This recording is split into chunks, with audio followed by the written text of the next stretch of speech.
As they say, life is for the living. However, most of the time, we fail to appreciate this important truth. We worry too much about life's challenges and fail to enjoy the beauty of life. These 10 simple tips will help you stop worrying and live a fulfilling life. Number 1, take action. Do something, anything. If you have money problems, there are only 2 solutions. Any businessman or economist worth their salt will tell you need to reduce costs or increase income. What actions could you take to reduce costs? That latte in the morning or sandwich at lunchtime is a favorite target of cost reducers, but are there other things? Also, can you increase your income? Yes, you may be salaried. There may be no history of entrepreneurship or being self-employed in your family. The thought of trying to sell something to somebody may scare you senseless. It doesn't matter. Lots of doubtful people do it. Lots of doubtful people start businesses and become rich. And you will have to do some fresh things to eliminate your money worries. Find a commodity or a service you can sell to people. That is the only way you can increase your income. Number 2, keep busy. Have a daily routine of things to do and follow it. What if worrying thoughts enter your mind while you carry out your daily routine or a particular task? Well, you could make a worry date. Say to yourself, I'm going to finish this first, then I'll worry about that.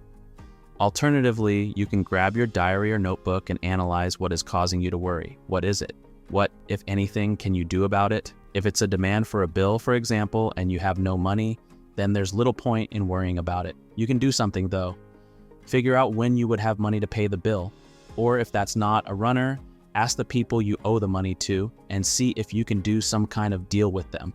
What else are you doing about this problem? How can you make this and similar problems go away? After you've written all this out, you may have identified some things you can do. So do these before going off on your worry date. Number 3, remember, now is all there is. Start to use your present moments as a time to live rather than obsessing about the future. We could all be dead tomorrow. There is only now. Don't let now drift away from you while you wait for some great and perfect time to come in the future. If you worry, ask yourself, what am I not doing? What am I avoiding? What am I putting off doing by worrying? Then do that thing. The best thing you can do to cure worry is to take action. Number 4, realize how silly worrying is. Ask yourself constantly, is there anything at all that will change or improve, least possibly due to me worrying about it? I know somebody who has been worrying about money for at least the last 10 years. During that time, their financial situation did not improve at all. In fact, as a result of the current economic crisis, it has now become much worse. They're not healthy, they have medical problems, they don't sleep well, but neither do they do anything about their situation. But there has been no attempt, for example, to find a way of increasing income. Had all the time, energy, effort, and sleepless nights spent worrying been put into just one small project to channel some money, what a difference it would have made. Number 5, make a worry date. I'll worry about that after the weekend. I'll worry about that on Monday. Have a set time to worry daily and leave things until the next worry period, as well as being a useful technique in its own right. This technique is a way of weaning yourself off worrying. If you are a chronic worrier, then going cold turkey and stopping altogether is a daunting task. With worry dates, you can gradually reduce the time you spend worrying. You can start with a worry date every day and then drop to every other day, then twice a week, once a month, and then stop altogether. Number 6, analyze your worrying. Start to keep a list of all your worries. Every time you find yourself worrying about a new thing, add it to the list. Writing it down removes it from your mind. Periodically, at the end of every week or month, say, look at your list. Did the worrying you did help any of the items on the list? Also, how many of the things on your list never materialized at all? You could also throw the list away periodically. That could be very therapeutic. Finally, if you think that worrying may have helped to resolve some of the things on the list, notice that what you did there was problem solving, not worrying. Try to remember what you did for those things and try to do more of that. It's good. Number 7, talk to somebody. As the saying goes, a problem shared is a problem halved. Talk to your wife, husband, girlfriend, boyfriend, housemate, friend, family member, or counselor. Sometimes you can do it anonymously.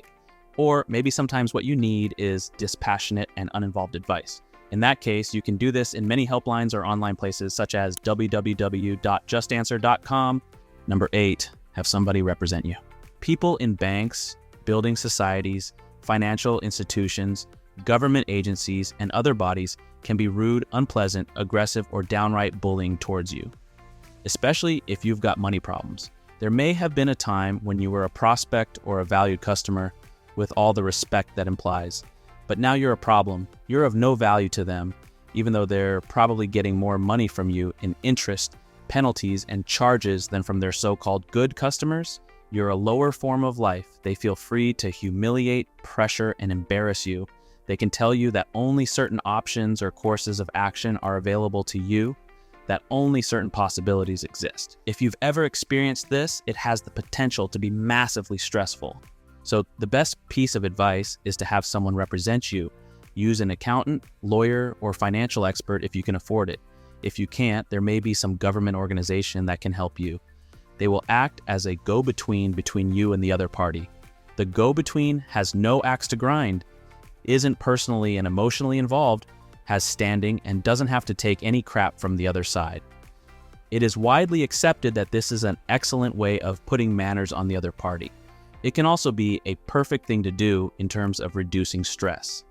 There is often an ombudsman's office that you can deal with. In Britain, there is the UK Insolvency Helpline. In Ireland, there is an organization called MABS, the Money Advice and Budgeting Service. In most countries, there will be equivalents that you can reach out to. Google on free money advice, budgeting, and your country name.